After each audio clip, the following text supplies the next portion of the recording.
1 Kings chapter 5.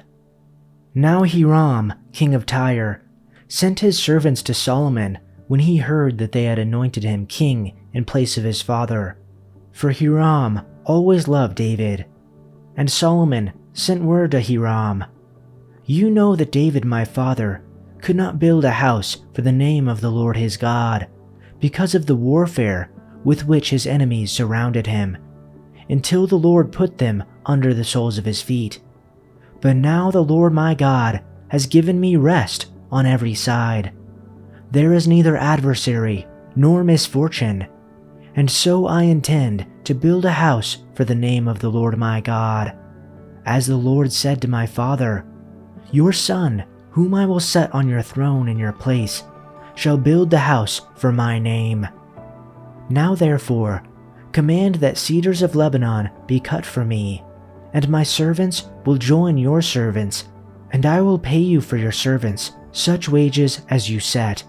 For you know that there is no one among us who knows how to cut timber like the Sidonians." As soon as Hiram heard the words of Solomon, he rejoiced greatly and said, "Blessed be the Lord this day, who has given to David a wise son to be over this great people." And Hiram sent to Solomon, saying, "I have heard the message that you have sent to me. I am ready to do all you desire in the matter of cedar and cypress timber. My servants shall bring it down to the sea from Lebanon, and I will make it into rafts to go by sea to the place you direct, and I will have them broken up there, and you shall receive it. And you shall meet my wishes by providing food for my household." So Hiram supplied Solomon with all the timber of cedar and cypress that he desired, while Solomon gave Hiram 20,000 cores of wheat as food for his household, and 20,000 cores of beaten oil. Solomon gave this to Hiram year by year, and the Lord gave Solomon wisdom as he promised him. And there was peace between Hiram and Solomon, and the two of them made a treaty. King Solomon conscripted laborers from all Israel, 30,000 men. He sent them off to Lebanon in shifts of 10,000 a month, so that they spent 1 month in Lebanon and 2 months at home. Adoniram was in charge of the forced labor. Solomon had 70,000 carriers and 80,000 stonecutters in the hills, as well as 3,300 foremen who supervised the project and directed the workers. At the king's command, they removed from the quarry large blocks of high-grade stone to provide a foundation of dressed stone for the temple. The craftsmen of Solomon and Hiram and workers from Byblos cut and prepared the timber and stone for the building of the temple. Chapter 6. In the 480th year after the Israelites came out of Egypt, in the 4th year of Solomon's reign over Israel, in the month of Ziv, the 2nd month, he began to build the temple of the Lord. The temple that King Solomon built for the Lord was 60 cubits long, 20 wide, and 30 high. The portico at the front of the main hall of the temple extended the width of the temple, that is, 20 cubits, and projected 10 cubits from the front of the temple. He made narrow windows high up in the temple walls. Against the walls of the main hall and inner sanctuary, he built a structure around the building, in which there were side rooms. The lowest floor was 5 cubits wide, the middle floor 6 cubits, and the third floor 7. He made offset ledges around the outside of the temple, so that nothing would be inserted into the temple walls. In building the temple, only blocks dressed at the quarry were used, and no hammer, chisel, or any other iron tool was heard at the temple site while it was being built. The entrance to the lowest floor was on the south side of the temple. A stairway led up to the middle level, and from there to the third. So he built the temple and completed it, roofing it with beams and cedar planks, and he built the side rooms all along the temple. The height of each was 5 cubits, and they were attached to the temple by beams of cedar.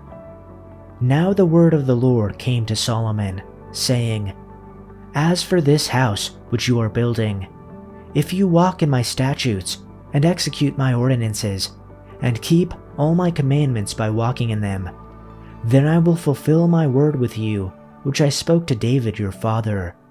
And I will dwell among the sons of Israel, and I will not abandon my people Israel. So Solomon built the house and finished it. He built the walls of the house on the inside with boards of cedar. From the floor of the house to the ceiling, he paneled the walls on the inside with wood, and he paneled the floor of the house with boards of juniper. He also built 20 cubits on the rear part of the house with boards of cedar, from the floor to the ceiling. He built them for it on the inside as an inner sanctuary, as the most holy place. The house, that is, the main room in front of the inner sanctuary, was 40 cubits long. There was cedar inside the house, carved in the shape of gourds and open flowers. Everything was cedar. There was no stone visible. Then he prepared an inner sanctuary inside the house, in order to place there the Ark of the Covenant of the Lord. The inner sanctuary was 20 cubits in length, 20 cubits in width, and 20 cubits in height, and he overlaid it with pure gold. He also paneled the altar with cedar.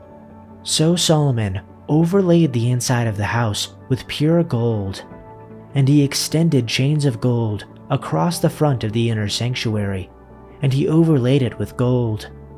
He overlaid the entire house with gold until all the house was finished. Also the entire altar, which was by the inner sanctuary, he overlaid with gold. And in the inner sanctuary he made 2 cherubim of olive wood, each 10 cubits high. The one wing of the first cherub was 5 cubits, and the other wing of the first cherub was 5 cubits. From the end of one wing to the end of the other wing were 10 cubits. The second cherub was 10 cubits. Both of the cherubim were of the same measurement and of the same form. The height of the one cherub was 10 cubits, and so was that of the other cherub. He placed the cherubim in the midst of the inner house, and the wings of the cherubim spread out so that the wings of the one was touching the one wall, and the wing of the other cherub was touching the other wall, and their wings were touching end to end in the center of the house. He also overlaid the cherubim with gold.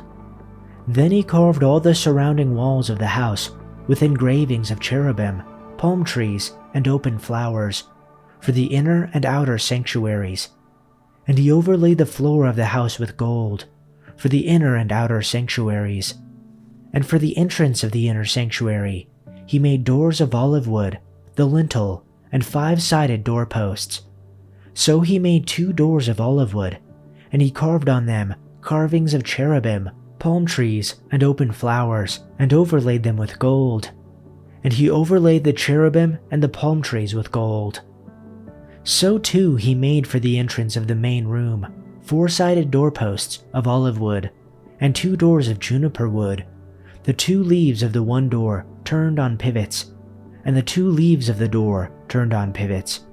He carved on it cherubim, palm trees, and open flowers, and he overlaid them with gold, plated on the carved work. And he built the inner courtyard with 3 rows of cut stone and a row of cedar beams.